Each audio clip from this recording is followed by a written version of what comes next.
Welcome back, Guardians. Okay, so I just finished up the gunsmith calibrations. Uh, I do have other activities to do with the quest logs. Oh, cool! We earned something with my precision. I got 300 bright dust. That's nice. Um, and we completed bounties for the gunsmith, so we should have a reward there as well. I like doing the gunsmith bounties because they're just shooting. That's all you're doing, man. That's all you're doing is just shooting. You don't have to, fuss about anything else. You don't have to worry about anything else outside maybe possibly not having the element on hand. Like Strand is a struggle for me because I don't own very many Strand weapons. Um, Harsh language. That is a nice one. Repulsor brace is good. Ha! Shot swap. Final blows with. Yeah, I'm not really much of a gun juggler. I know that's like a super meta trick right now in Crucible, people going in with like a sidearm and then bow, or tagging with a bow and then fragging with a sidearm, or some other BS like that. I'm just not that kind of person. I'm not that kind of player. Um, the trust, I really, really, really, really, really, really like this one. This is a nice trust, and it's got double perks on it, so it's a good keeper. So let's go ahead and leave that here, I guess. I'm gonna go ahead and take this. Well, I don't know. Let's see what's in the vault that may be something better for my warlock. Um, Sorrow's verse. Yeah, not so much. Not so much. The thing is that the reason why I started, why I went back to just playing just the hunter, was because of all the gun juggling, inventory shuffling, and everything else like that.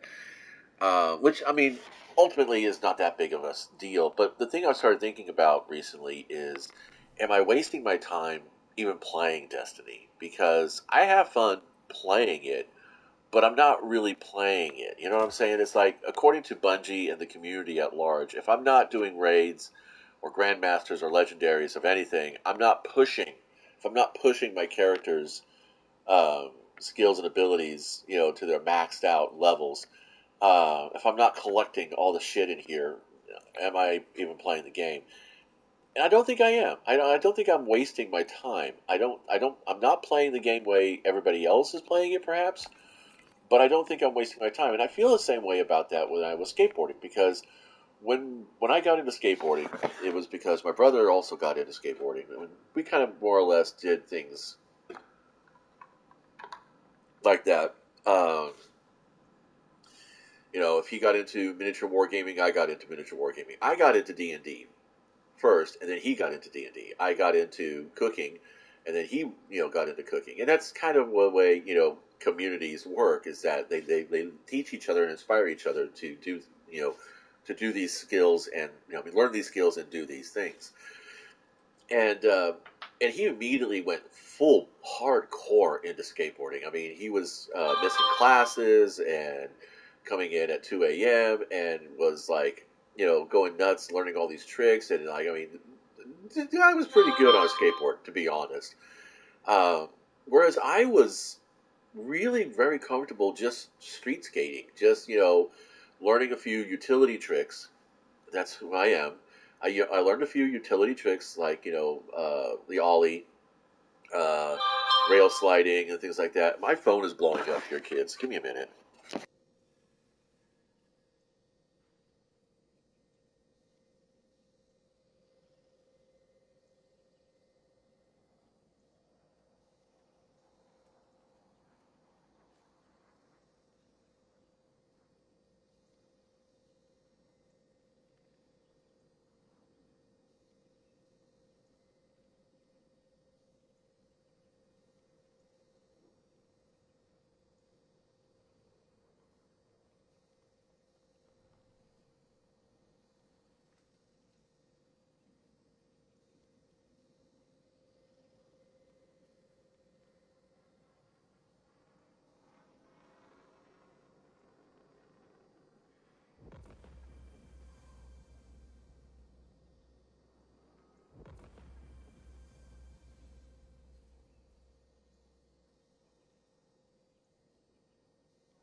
Okay.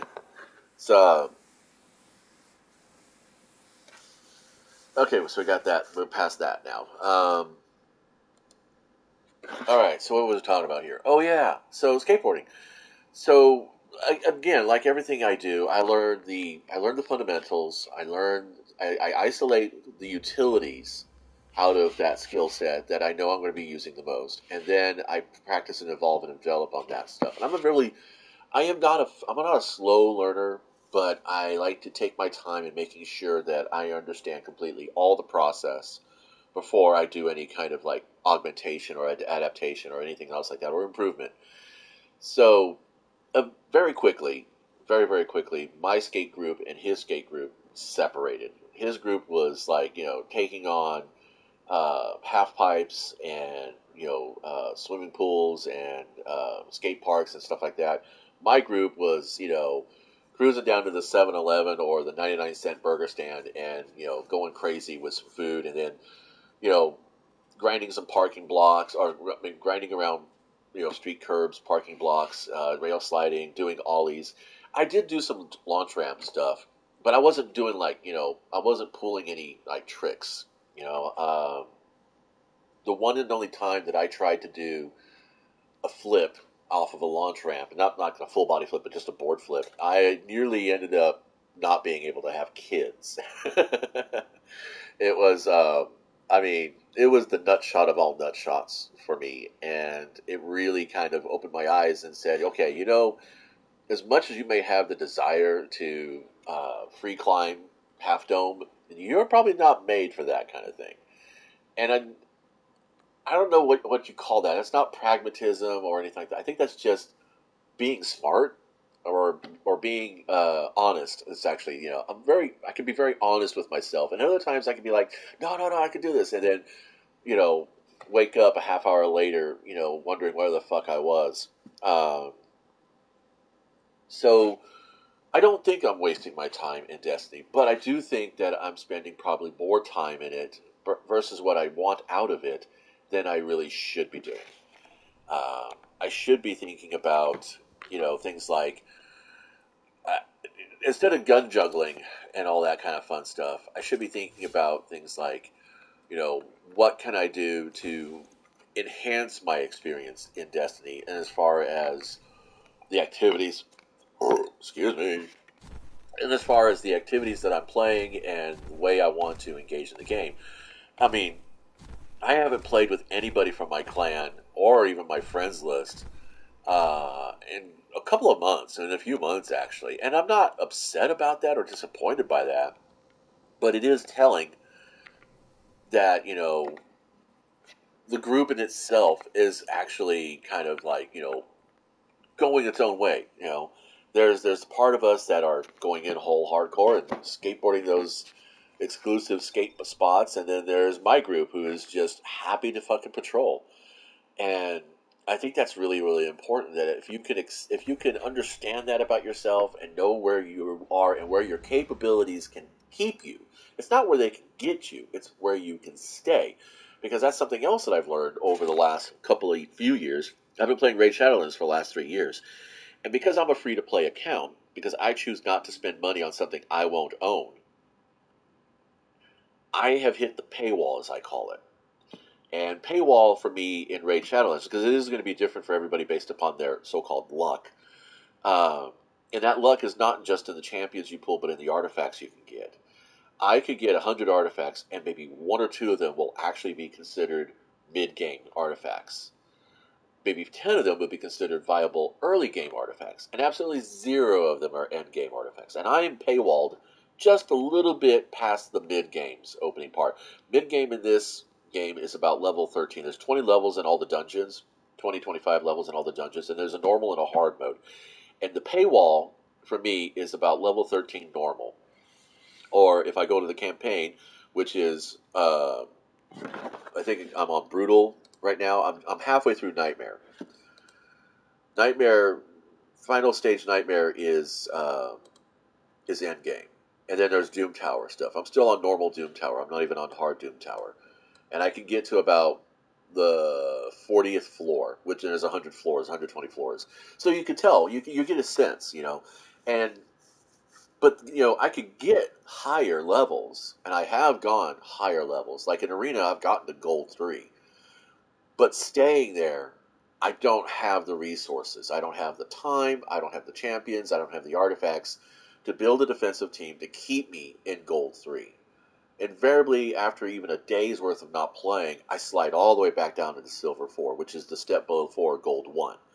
So again, like I said, you might have the capabilities to get yourself where you're expecting to be or where you're planning to put yourself. But be honest with yourself, do you have the sustainability to stay there?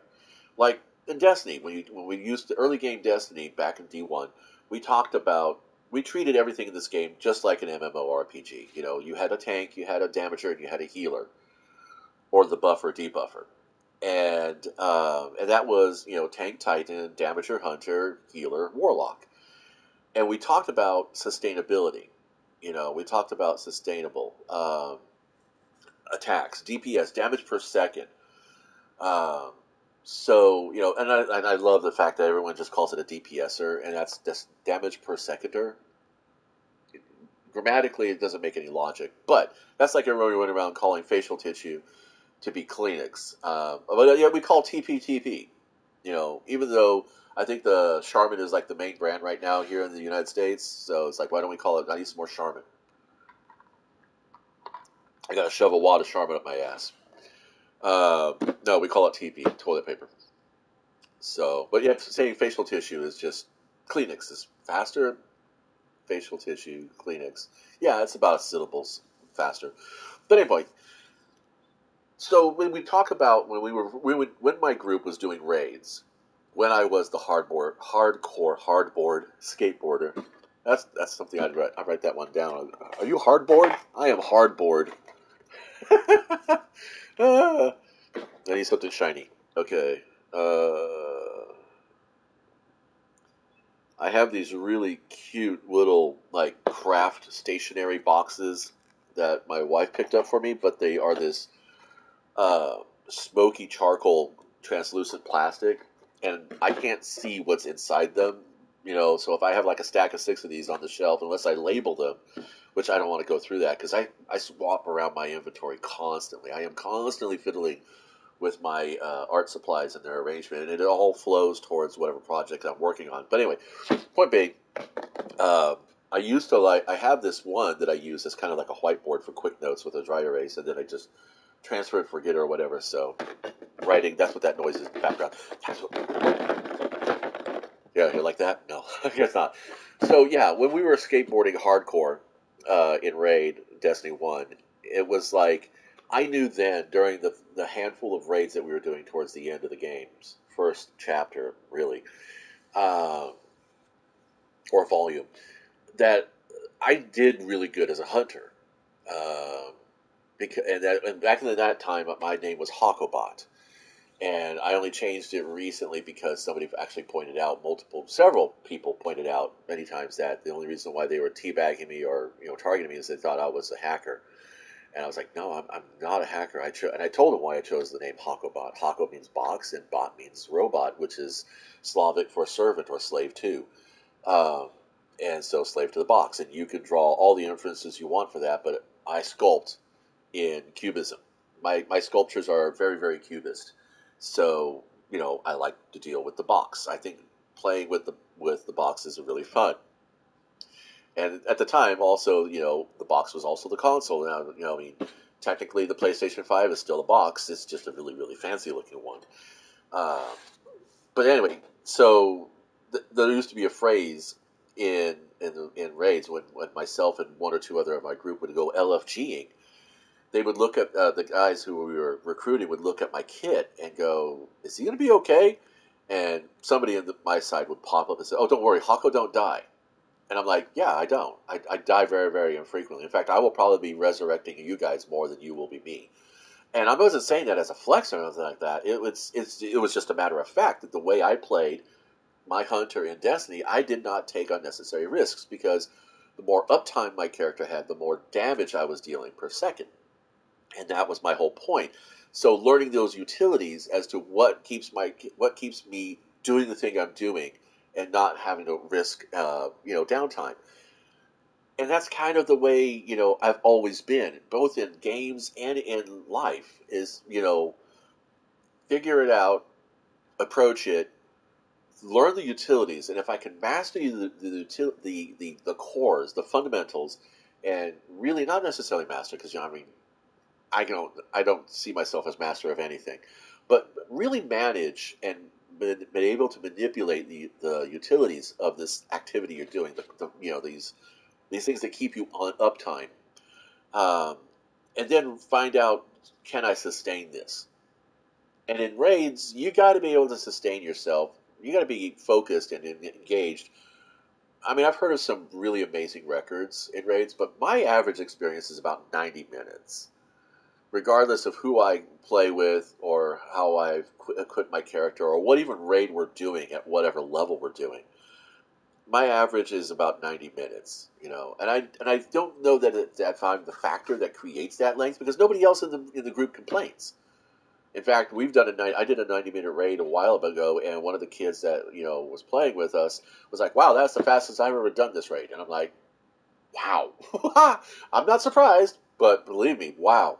Um, so yeah, I guess that's really the thing I wanted to talk about, is that I do feel like I am not wasting my time playing this game, especially because Destiny now, because of my video logging, doesn't really, this gives me a platform to journal, verbally journal, and I appreciate that, and I'm grateful for that, and I thank Bungie for providing us a open-ended, fluid style of play in our game. I mean, you can have as much fun just patrolling as grinding out the most apex fucking weaponry. Why?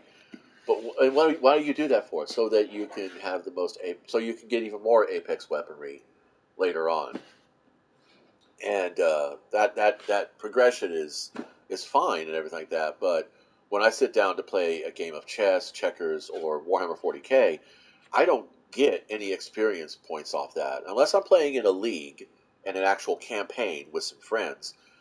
I don't earn anything that can help me do the next stage better. Uh, Even in role playing games, you're earning XP to gain levels so you can get spells and stuff like that. But the way that I play D&D now is that we don't deal with levels or experience points. If the party was successful in the game, and then I will award each of them, the chance to pick a feat, even if it's a feat that they wouldn't know early. Like, say for instance, we build brand new characters, uh, technically level 1 characters, and when they play through, and the wizard really pulled their weight and carried the party in a couple of critical moments. I would say that you got mystic inspiration. You discovered something really cool about the tool you used. You used firebolt, so you can go into your spell book and you can find me one spell that is adjacent or aligned to the firebolt, whether it's a damage dealing spell or it's a flame based spell or it's a spell that focuses on the same components that you used in firebolt, which are verbal and physical. And that's the way I award players for progression. That's how we progress in the game. You pick up loot. You pick up loot. Or you earn skills, which is still technically loot.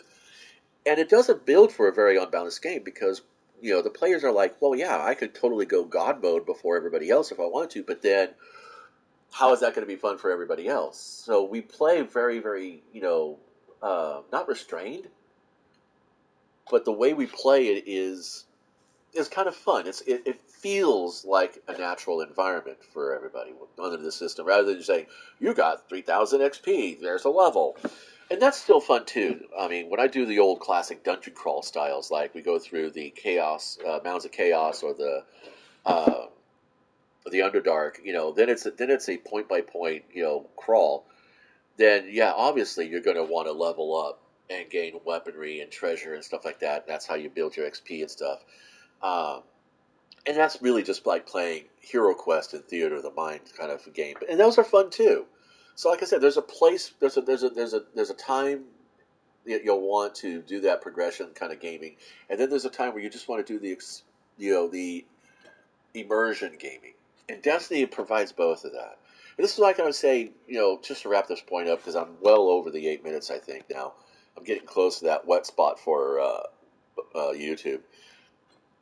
The If they allowed us to have everything here be account wide in the game, especially when it comes to the armor. Because our weapons are account wide. All my characters can use can use their weapons. I didn't know I had a trust on this one here. Okay, he's going to mainline the battler, and that's his sword, and that's his hand cannon. We're going to do some dust bounties for this kid. And I think that it would be more fun, especially when it comes to like the chapters and I'll call them chapters.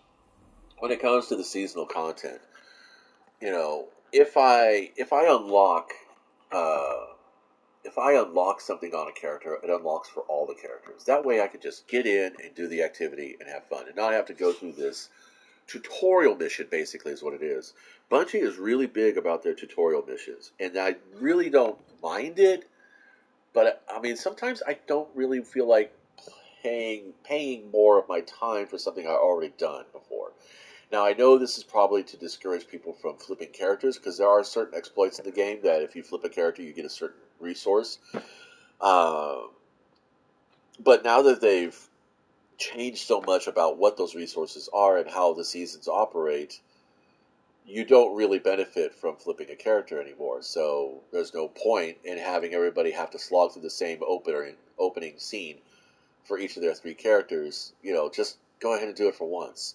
I mean, if my triumphs, if my journey and my collections and my this inventory page here is the same for all three of my characters, all three of my characters, my Titan can benefit from sitting there and crack 41 fucking engrams from Riven and possibly get some really good shit for himself. Um, if my characters can benefit from all that as an account-wide, scenario, that's a really good one. 69. Even though I'm not happy with the stat, I like this one that has more discipline in it, but the power level on this one is just. So, in any case, that's make shit account wide. I mean, artifacts like this. I mean, excuse me, armor like this. The exotic armor, the the class item. There are some class specific weapons. Well, then fine. There could be some class specific weapons, armor. Just make sure it's the artifacts. I mean, the exotics. The exotics are and your class item are your specifics, and then you could just have a character, or I don't know. Maybe how about this? Get rid of warlock titans and hunters and just make Lightbearer. Wouldn't that be fun to have? I mean, Bungie's all the time crying that sunsetting was all about saving space on our assets for the game. But I mean, even after sunsetting, this game is way big on my fucking console. It does soak up a lot of space. And again, that's part of the three strategies of video gaming. One, keep the players playing as long as you can, because as long as they're playing your game, they're not playing somebody else. Two, take up as much space on their fucking console. And three, give them something free, but not everything. But not enough to really make it worth it. As live service models, it sucks. But I don't want to end on a sour note here, and we're about 6 minutes away from the wet spot, and I want to keep it from going there. Because then YouTube will start throwing this in people's fucking feeds, and it'll be like, they'll sit there and like 5 minutes in, there'll be an ad, and it's just a feel bad moment. Point being is that don't ever feel like the way you're playing the game is a waste of your time, unless you're really not happy with what you're getting out of the game. Then maybe think about finding something else to play. Anyway, that is the dump for the day. I hope. Thank you for stopping by, and until next time, be nice.